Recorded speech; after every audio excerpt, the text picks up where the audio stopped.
My name is Jade, owner and principal planner of Joyful Events by Jade, and this is The Cookie Table. This is a podcast all about love, marriage, relationships, and the wedding industry, wedding news. Perfect for anyone that is getting married, is married, a wedding vendor, or someone that just loves weddings. Grab your favorite cookie from The Cookie Table, pour yourself a glass of Chardonnay, and let's get into it. Thank you for joining another episode of The Cookie Table. Today is a big day because this episode is all about officially launching my brand new adventure. If you didn't listen to the last episode that dropped on May 21st, go catch up right now.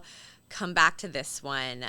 Last episode is really this beautiful arc on, I feel like, how the universe was pushing me to take just a small exit for now out of the wedding industry. A venue rug pulled me for an all-inclusive vendor event that I was trying to create, and it only helped push me to this next big thing. Again, to all of my couples that are listening, I am not leaving Joyful Events by Jade, especially my full-scale couples.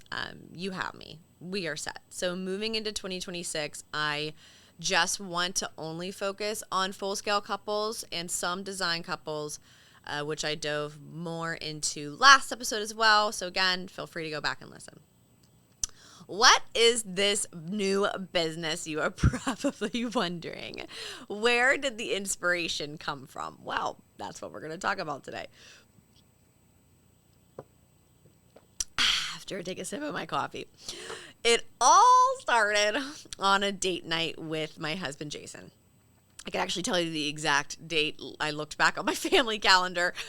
Friday, January 31st. This is happening. This date night happened as my vendor event was starting to crumble as well. So all just kind of organic push. My husband, as you know, I'm sure, again, if you listen regularly, is a fellow entrepreneur, and truly, I think he's a pretty smart dude. I love bouncing ideas off of him.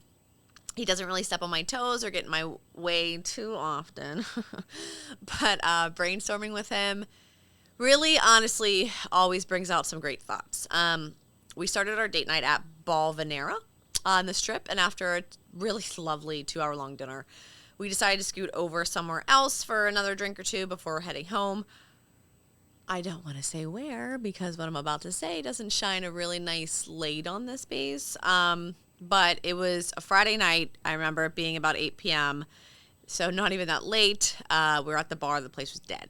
The bar was dead. This is a semi-newer place in Pittsburgh, too. So it started this conversation of what is going on with Pittsburgh, and is Pittsburgh missing something? Are they missing the mark? Everyone wants to think they can own a business, and I feel like there's a lot of people that dream of starting restaurants. Doesn't mean you know how to start a restaurant. So is it a miss in marketing? Are they marketing to the wrong people? Are they focusing on the wrong people? This is what my husband and I talk about on date nights. Has Pittsburgh changed? Are there more parents like my husband and I who have young children? We feel cooped up at home because there aren't a lot of other hip options for families. This conversation brought my husband to actually show me a TikTok video he saw earlier that day of this huge play area, of course in a different state, that had a coffee shop for parents. I said, yeah, that's really cool. I actually saw that too. Long story short, this conversation brought me to thought. Why isn't there something in Pittsburgh where couples can responsibly have a drink or two and their kid can also play? You see this in other countries and other states, but not here. I do not want to be a restaurant owner. I do not want to get a liquor license.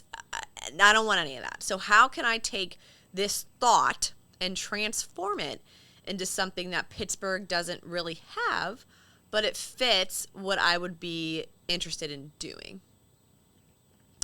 So, our son turned 2 years old at the beginning of May.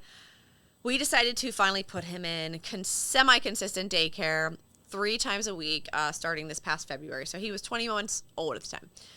So for the past 21 months prior to him going to childcare, I hit a wall. I felt like I was completely over my head with everything.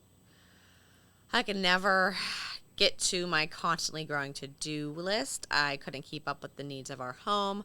My son hated any time I got on my computer around him. Any call I tried to have with him home, he would scream for my attention. I finally had enough. I said to my husband, this isn't working. It's not. And I'm losing my mind, and I feel like I'm failing at everything. So all of this while being way too tired to take care of myself, my poor husband's on the back burner, being a parent to a small child while trying to give them your all, and also juggling being a business owner, I don't think is for the faint of heart. We had some childcare help. My mom lives 45 minutes away, but she would help us mostly on Tuesdays. We also have a girl that's in college. She's great. She still will do date nights for us, but it was just very inconsistent help, and very expensive to pay someone to come into your home. It ends up being more a day for less hours than sending him to daycare. So she would help 4 to 6 hours, some days anywhere from 1 to 3 days a week, but it just wasn't enough. She would sometimes call off because she was sick or there was something going on with her family. I would have to end up canceling all of my meetings. Then my work would just get behind, and then I wouldn't have some weeks childcare for another week. So I'm like, what is going on here? This isn't working. So during this time of childcare struggles, there were several days where I Googled over and over again for a place where I could take Jax to play while I could just answer emails for 1 to 2 hours. All I need is like an hour to just sit and answer some emails. As I searched, I found this place was non-existent.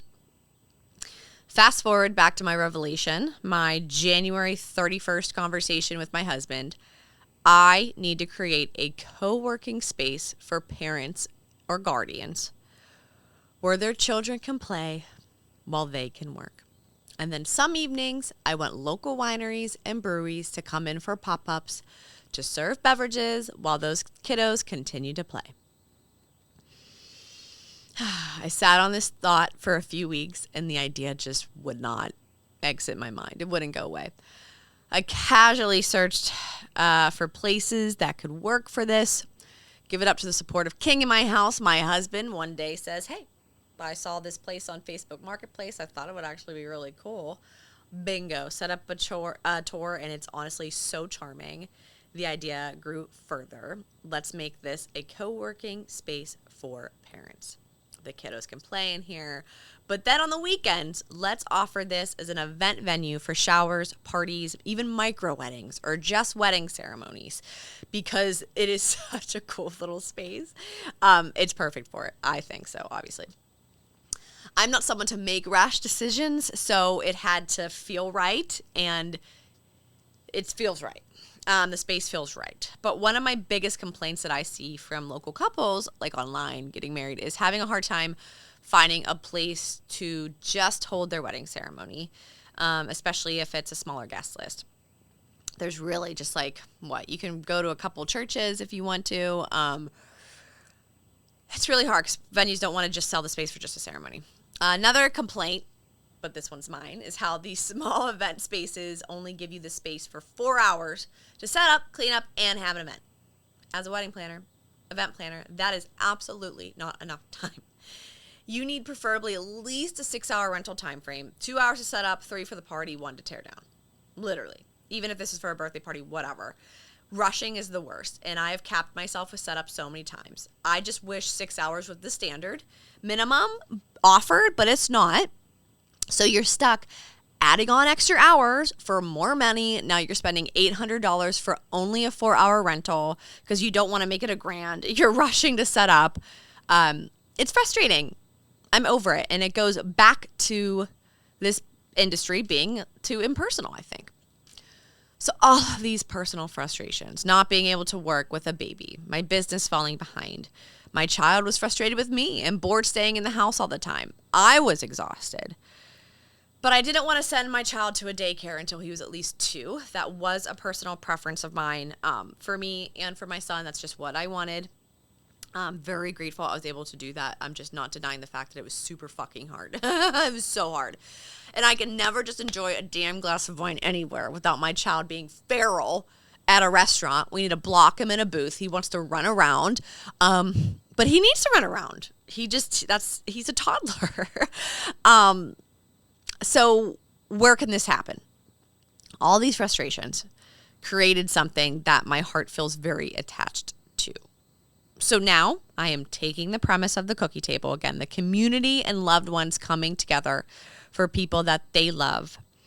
And I am making it reflective on my new business where I get to choose how to be and create a community around working parents and entrepreneurs with young children and show them that this is a community and a space you're cared about. I care about you. And I hope for this new endeavor to really be a part of your village, because we all know we love our beautiful children, but it sure as hell takes a damn village. I am so excited to introduce to you Joyful Commons, a workplace that works and plays. It's coming this summer to Homestead of Pittsburgh. Follow along on Instagram at Joyful Commons. Be one of our first members and join the space now at joyfulcommons.com. Please stay tuned for our official grand opening party. It's going to be so much fun. We're going to have community events as well as a part of Joyful Commons for families, for parents. There's a lot coming. So stay tuned for our official grand opening party. Thank you to Heather Davis Inc., a business coach and brand strategist, for helping me bring this to life. She is someone who truly sees this vision the way I do.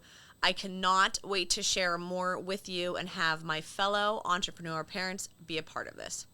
Thank you for listening to The Cookie Table.